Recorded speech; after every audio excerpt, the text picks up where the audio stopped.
Roll Drags Texas Style is coming to Sydney Dragway. Prepped track, longer run-up, higher start speeds and further distance makes for safer, faster and closer racing, plus it levels the playing field between the two-wheel drives and the all-wheel drives.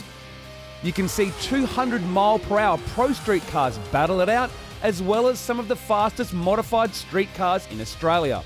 Muscle cars, twin-turbo Lambos and the rivalry between 1,000-plus horsepower GTRs and Evos, plus Euros and everything in between.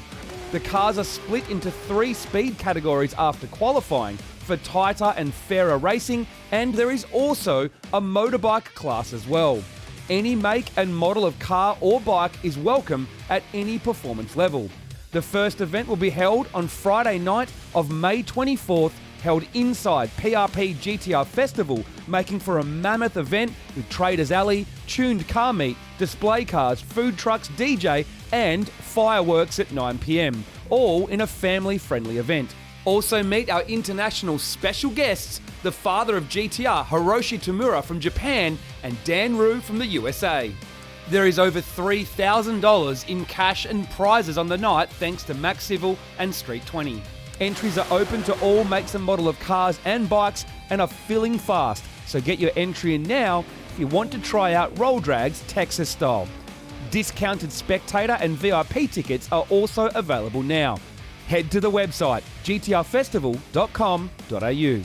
So let me explain to you how Roll Drags works here at Sydney Dragway. Now you line up in the staging lanes, which you can see behind me as per normal, except where you stop is a little bit further back to allow for the run-up that we use. You'll be allocated a staging lane number based on a few things, whether you're a motorbike, IHRA teched and the approximate level of performance. The reason we do that is so you'll be paired up with cars of similar performance throughout the night during practice and qualifying before we then get into eliminations based on performance. Cars that make it into Elite 8, Quick 16 or cars considered of high performance potential on the night will actually be brought into the car park behind me to be able to do a small warm-up burnout to warm up the tyres, obviously for better traction. So the cars will come up, line up, and then basically the starter will bring you forward up to the start point to get ready to go. Once the starter brings you forward to the start line, you're basically going to make sure that you're ready and the track is clear before the starter releases you from the start line. You can see that there are cones guiding your lane all the way to the tunnel. Now when you take off, you don't need to launch it, you don't need to use launch control,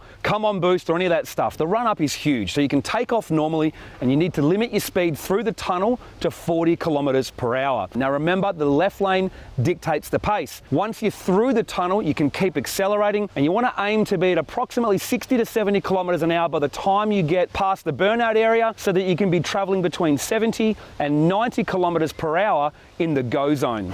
Once you're side by side, the light goes green and your race is on. But what you do need to remember is this: the left lane is being monitored by a radar gun. If you're doing less than 70 k's an hour or more than 90 k's an hour, or you're still accelerating in the go zone, the light won't go green during eliminations. However, during practice and qualifying, we're still going to allow the light to go green because we want people to be able to have runs. But if you're going too fast at the start, your mile per hour won't count in qualifying. I'll say that again. During practice and qualifying, if you're doing over 90 kilometers per hour in either lane, your mile per hour will not count in your qualifying. So when it comes to competition, Roll Drags is pretty simple and it's designed to have even competition. Practice and qualifying are essentially the same thing. While you're having fun and racing against your mates, we're getting the mile per hour of your car, and at the end of qualifying, we rank the mile per hour and we break the cars down into different brackets. We have Elite 8, which is expected to be the 200 mile per hour monsters. We have Quick 16, which is for the really fast street cars. Then we have Street 32, and then after that, we have the remainder of the cars. Now we've done this so that you only really go up against cars of similar performance and have good runs during eliminations. It also reduces the amount of rounds for some of the big cars because let's face it, they're here to put on a show, while Street 32 has to do more rounds to prove that they're street cars. So what sort of cars are welcome at Roll Drags? Well, the short answer is anything, any performance level from 40 14s down to 6s is welcome here at Roll Drags. But to be more specific, any street registered car is welcome, and you can also bring unregistered cars as long as they're IHRA teched or they're inspected to be safe if they're a circuit car style application. The other great news with Roll Drags is motorbikes. That's right, motorbikes can now do the sport of roll racing here at Sydney Dragway as part of Roll Drags.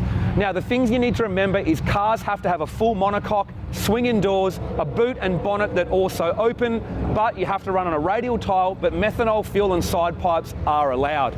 We want pro street style cars here going head to head at 200 miles per hour, but at the same time, someone having fun in his daily driver as well. Now, if you come here in a street registered car, it's the same rules as a Wednesday night. You've got to be scrutineered, you've got to wear longs, enclosed shoes, and a helmet that meets specification. All of that information is on the website. But the number one thing you need to do when you do Roll Drags is have fun. Let's go.